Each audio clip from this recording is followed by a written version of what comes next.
Mr. Massie, and the member opposed. Each will control 5 minutes. The chair recognizes the gentleman from Kentucky. Mr. Chair, I rise in support of our amendment. This is co-sponsored by Mr. Perry from Pennsylvania and Mr. Roy from Texas. And I regret that we have to offer this amendment. What I'm going to describe will probably sound like a bad science fiction movie, but that's what's written into law. Right now in law, that's going to be implemented it says for 2026 and beyond. Now, the reality is the technology doesn't exist, but that doesn't keep legislators from imagining things that they would like to do to infringe on civil liberties. But there is a law that states that every vehicle manufactured is going to have a kill switch in it.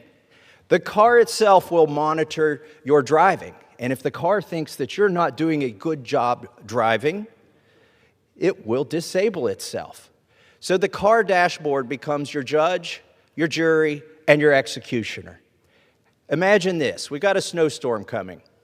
A mom takes her kids out. They're going to the grocery store. It's snowing. They're trying to get some groceries before the big storm hits. She swerves for a pothole. The neighbor's pet gets in the way, swerves for that. A first responder goes by. She pulls over. Her car says, "You got one more swerve, and then we're going to ground you." There it is. The next thing she has to avoid, an icy patch in the road. The car has adjudicated her as unsuitable for driving.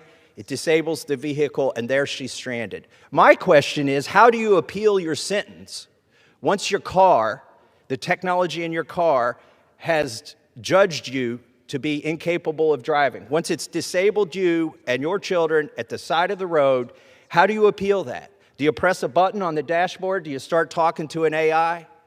What if it really was somebody who was drunk? Are you really going to send a police car after this? Disabled vehicle? Do we have the resources to do that? There's going to be so many false positives. The technology is unworkable. That's why the DOT is still in the rulemaking process, asking for feedback on how this thing could even exist. And it's just a bad idea, but it's in law, and so our amendment would defund that. And with that, I'd like to reserve the balance of my time.